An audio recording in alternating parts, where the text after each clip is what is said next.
سدك حيلتات بفلاي دما مس شعبية زجبروا ركبات كم زلوا بالسفلالي من كلتات يقلت يوم شعبيان هزب تግራይ كربحيو إلكام حساب زجبر زلوا ركب نلمعات كم زي كوني فلدي ዳግም በህዋትና በሻቢያ መካከል ጥምረቶች እየተስተዋሉ መሆኑ ይታወቃል። ህዋት በራሱ እንግዲህ ታሪካዊ ግንኙነት አለው። አሁን ጥምረቱ በአንድ የመዋጋት ታሪካዊ ጥምረት ሲኖረው ሌላ ስለዚህ ሻቢያን ህዋትን በሐሳብ ላይ መውጋ ጥምረት አለው ቅድም ሕጅ በሐሳብ ስለስተዋጉ ይዙ ዘሎ ሰላም ከመይ ትኾኑ ጋይስ ካ ፊሊን ሎማ አንተ ካብ ሰፈሪ ትሕሰት ሚትና ኣለና ሕፅር ዝበለ ሓበሬታ ክነግረኩም ሳሞዳታም ሳይጽንሑ ላይክ ምግባር ጀምሯ ሌትስ ጎ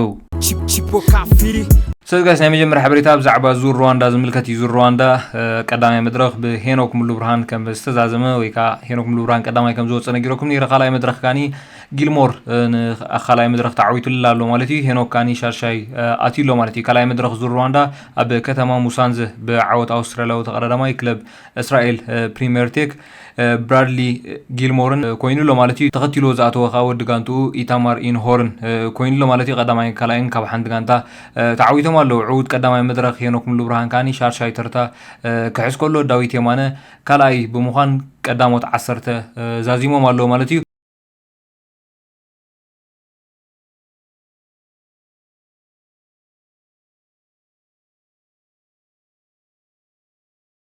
كم تريور لهم حيال زخون غضبتها وددر يتخيلوا بزخاني هناكم لبران شارشاي كومون داوي تيمانخ شواعي يويل هابطاب كان 10 حدا بمخان جيزي خي كسر وديهم الله مالتي نبقى لحبريتها مس نغير مراح التجراي مس ايرترا ركب قبر لو زبل بستفل على تلفزيونات اثيوبيا همون كم تريور لهم افريكا انتليجنس سباله بزعبه حوحات مس ايرترا ركب يقبر له زبل حبريتها تكوت قنيلو مالتي بزم ركوس مغبارون استفل على مراحتي ويكا منغس اثيوبيا خاني نزي كم متنقطها بحفشا متنقطها منغس تجراي زوصون الله مالتي نزل ملكت اب فانا تلفزيون قدم حجي مينستري مكلخال تهاجر زنبر اب حجوان كاني مينستري مسنون حرشان كبابيتات قولا زلو ابراهام بلاي ن حوحات زملكت بحفشا بزعبا ركب ايرتران حوحاتن زملكت كم متنقطها زعينتو حبريتات يبني رسلزي نعو خصمعكم يكاتت 11 نا حزب تግራይ وعلي كم حزب تግራይ كم حزبي منغست تግራይ كم منغستي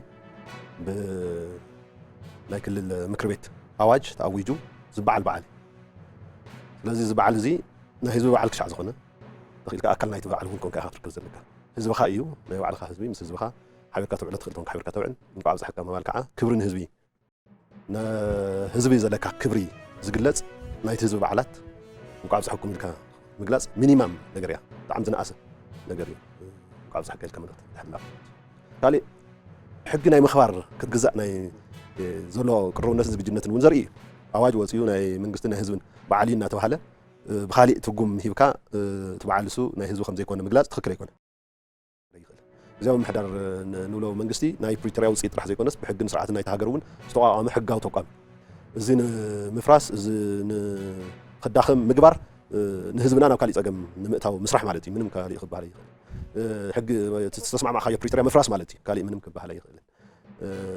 بزح ጊዜ بسمع نقرات اللوي أبريتريا زياو منقستي أكاتاش بزخونه ملكعو توم تسمع مع أكلات يفتروا وقي توهيل لما تقعد محل زقالت كوبو زي مقبار نا كلتي استسمع مع أكلات راحي كلتي استسمع مع أكلات راح زيكون كالأوت أكلاتو نايت زياو محدار جيرون كسرحي حلفنا وسيدهم تسمع معهم زلو امبر حدا أكل 5 بلس 1 حدا 5 تحتي زبها اسم معيل كم زبها بريتريا اسم معيل شعبيان حزب تግራይ كربحيو الكام حساب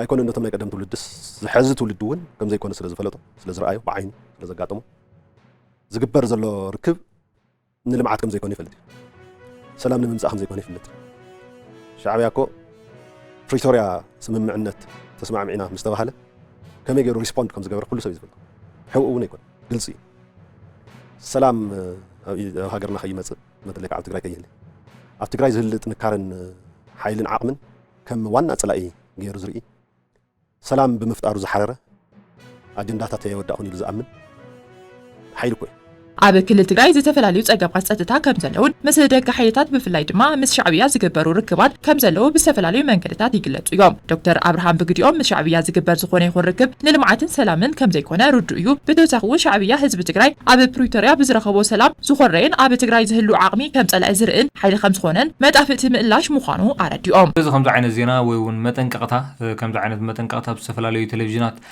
ኢትዮጵያ ዝወፅእ ዘሎ እዩ ማለት እዩ። አብርሃም በላይ ከም ትሰማዕኩሞ መጠንቀቕታ ንሕወሓት ዝዓይነት እዩ እቲ ሓበሬታ ክገልጽ ዝጸንሐ ማለት እዩ።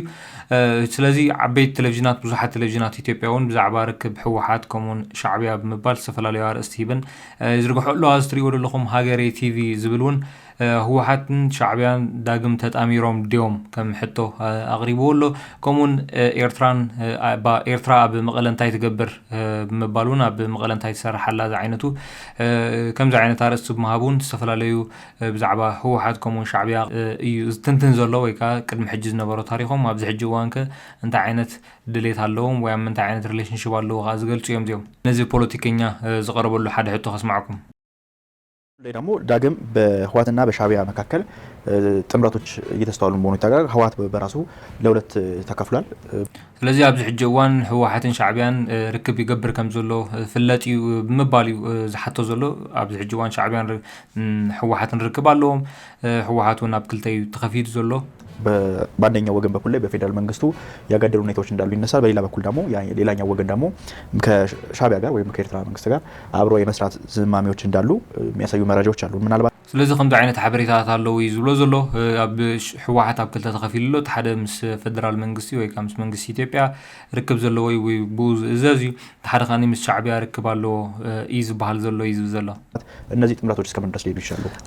እዚ ዓይነት ርክባት ክሳብ መዓስ ክኸይድ ይኽእል? እንግዲህ ታሪካዊ ግንኙነት አለው። አሁን ጥምረቱ በአንድ የመዋጋት ታሪካዊ ጥምረት ሲኖረው ሌላ ስለዚህ ሻዕብያን ህወሓትን ጥምረት ኣለዎ እዩ ታሪካዊ ጥምረት ኣለዎ እዩ ሱኻን ብሓንሳብ ናይ ምውጋእ ጥምረት ኣለዎ ቅድሚ ሕጂ ብሓንሳብ ስለ ዝተዋጉ እዩ ዘሎ።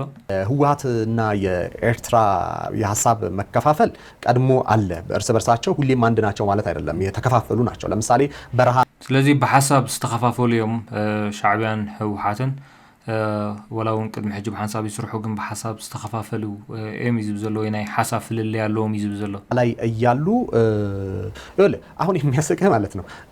አንደኛው የህወሓት ቡድን ለኤርትራ ብሔርተኝነት ራሱ የኤርትራ ብሔርተኝነትን ክራፍት በማድረጉ ከግደፍ በላይ ህግደፍ ሆኖ ከሻዕብያ በላይ ሻዕብያ ሆኖ ትመለከታለህ። ይሄኛውን የሚያስቀው ሁኔታ ለምሳሌ ሳህልና እንትን ላይ ነበረ ሻዕብያ ብዙ ጊዜ እንትን የሚለው ስለዚህ ምናልባት ኣብዚ ናቱ ዘረባ ሕልፍ እንዳበልኩ ክነግረኩም እዮም ምክንያቱ ከይነውሕ ማለት እዩ። ግን ኣብዚ እንታይ ዝብ ዘሎ ህወሓት ክልተ ዓይነት ህወሓት ይደሎ እዩ ዝብ ዘሎ እቲ ሓደ ኣዝዩ ካብ ህግደፍ ንላዕሊ ህግደፍ ዝኾነ ህወሓት ኣሎ እዩ ዝብ ዘሎ በቃ ሞርሲ ካብ ህግደፍ ንላዕሊ ህግደፍ ዝኾነ ህወሓት ኣሎ እቲ ሓደ ካብ ኣንጻሩ ማለት እዩ። ብሓፈሻ ብዛዕባ ኤርትራን ህወሓትን ዝነበረን ታሪክ እንታይ ይመስል ክሳብ ክንደይ ይኸይድ እንታይ እዩ ትፍልልዮም ናይ ክልቲኦም ወይ ከዓ ዘየሰማዕ ሓሳብን እዩ ክገልጽ ማለት እዩ ክሳብ መወዳእታ እዩ ዝገልጽ ዘሎ ማለት እዩ። ስለዚ ዝተፈላለዩ ቴሌቪዥናት ከም ዛዕባ ርክብ ህወሓት ከም ኣርእስቲ ምስ ሻዕብያ ርክብ ትገብር ኣላ ዝብል ዜና ግን ከም ተቐዲመ ደረኣኹም ኣብ ዝተፈላለዩ ዓበይቲ ናይ ደገ ቴሌቪዥናት ናይ ኢትዮጵያ ቴሌቪዥናት እውን ከምዚ ብመጠንቀቕታ ዝመስል መልእኽትታት ይመሓላለፍ ኣሎ ማለት እዩ። ተዘጋጅ ነይሩ መዓልቲ መደብ ዝመስል ነይሩ። ክሳብ ኔክስት መደብ ንረኸብ። ሰላም